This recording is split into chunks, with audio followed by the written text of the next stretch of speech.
trilogy.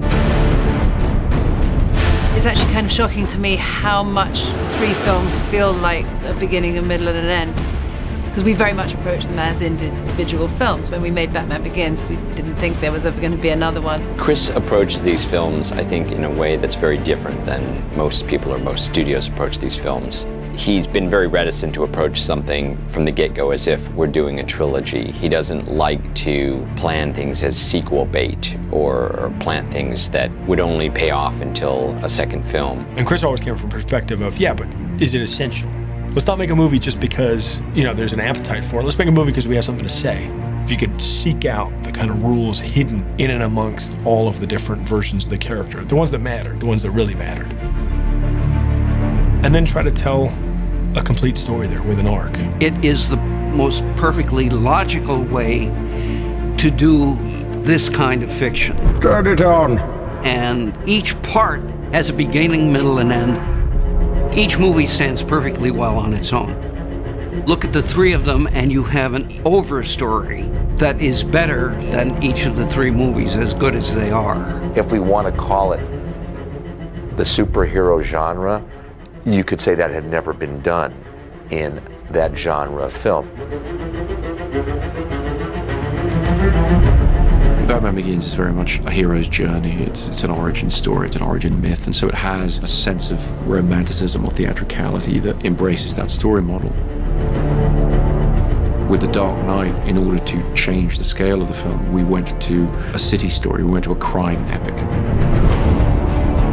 That allows you to look at all these different aspects of Gotham society. It suggests shooting on location, on real streets more. There's a city-based socioeconomic idea behind the film that demands a different visual approach. And then moving that into The Dark Knight Rises, we move into the arena of the disaster movie, or the historical epic. A film that embraces all of Gotham, all the humanity there, lots of different people encountering tumultuous events. So we chose to increase the scale not by sort of just blowing up the balloon, if you like, which sequels get into trouble doing, but by shifting genres. Always kind of fascinated with the rules of genre and the tropes of genre.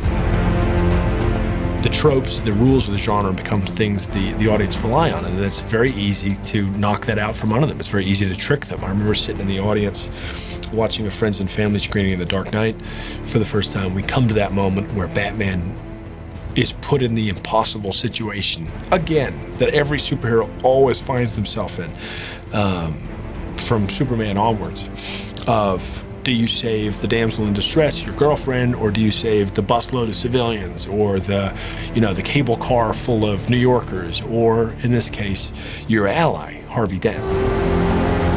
And though the Joker twists the rule set on him, you're sort of barreling towards this moment of waiting for him to magically save both of them, and he doesn't. He doesn't. He loses. And I just remember sitting in that movie theater, and you could hear a pin drop. And I've been waiting for this moment for a couple of years because we'd found a trope that was so blindingly obvious, which is that, well, he's the hero. He's always got to rescue everybody. But what happens if he doesn't?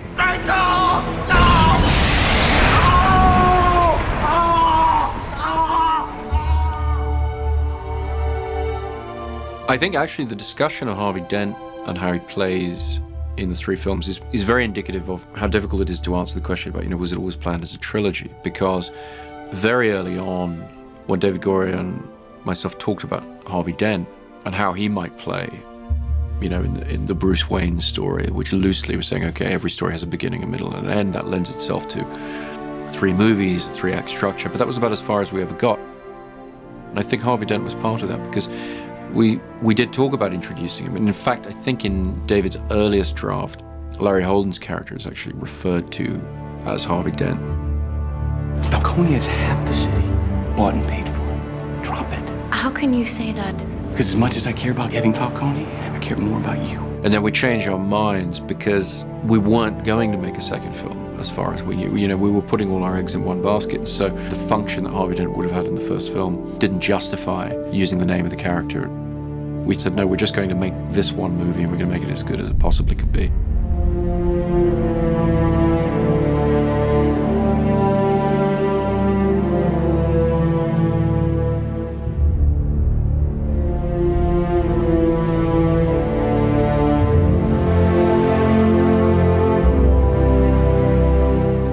decided to make a second film, we did the same thing. And if we knew we were doing a third film, there might have been an argument for spreading Two-Face's story over another film.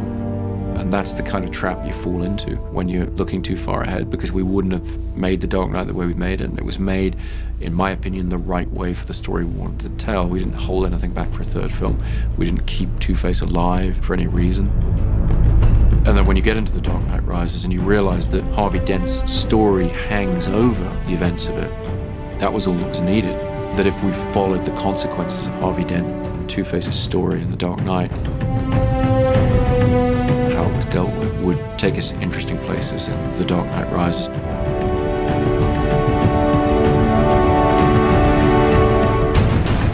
I think with a lot of these so-called superhero trilogies now, they make the first one, and then they sit around a table and they say, okay, who's our villain going to be for the second one? And then they start writing a story from that. We never thought that was a particularly organic approach. We thought that was kind of backwards. So what we tended to do is say, with The Dark Knight and The Dark Knight Rises, actually we did it even with Batman Begins. We said, what kind of story do we want to tell about our protagonist? In the past, really, the Batman was a setup for the menagerie of bad guys that would be in those movies, not Chris's vision. Yes, the bad guys are important, but Bruce Wayne was the key. The way the scripts were engineered was that this was not just a villain of the week situation. The villains were yardsticks to reveal where Bruce Wayne was as a vigilante and as a hero and as a man. And through his experiences with him, through his battles with him, his successes and failures, they changed him. And that change was necessary to build an arc of a character that ran through 3 films. Seeing Bruce Wayne's story, it's a whole arc. Like if you watch 1, 2, and 3 all together, clearly there's a beautiful arc of a character there, and had a beginning, middle, and an end. We spent 9 years making the films, and so we were able to develop each act of the 3-act story over a long period of time and really change our vision for it and let it develop with us over that period of time. For me, that made the films richer than they would have been if we'd come up with a plan for 3 movies right at the beginning and stuck to that. And in this way, Nolan keeps it fresh and keeps it vital, pushing himself creatively. We benefit from that. It's one of the great pleasures of this franchise, that we get a filmmaker who is not just cranking out episodes. He's giving us real movies every time out. 99% of what you read that very first time in the script is what that film is, in my experience. So he has that vision going into it, and a lot of that is he's confident that he casts the right people.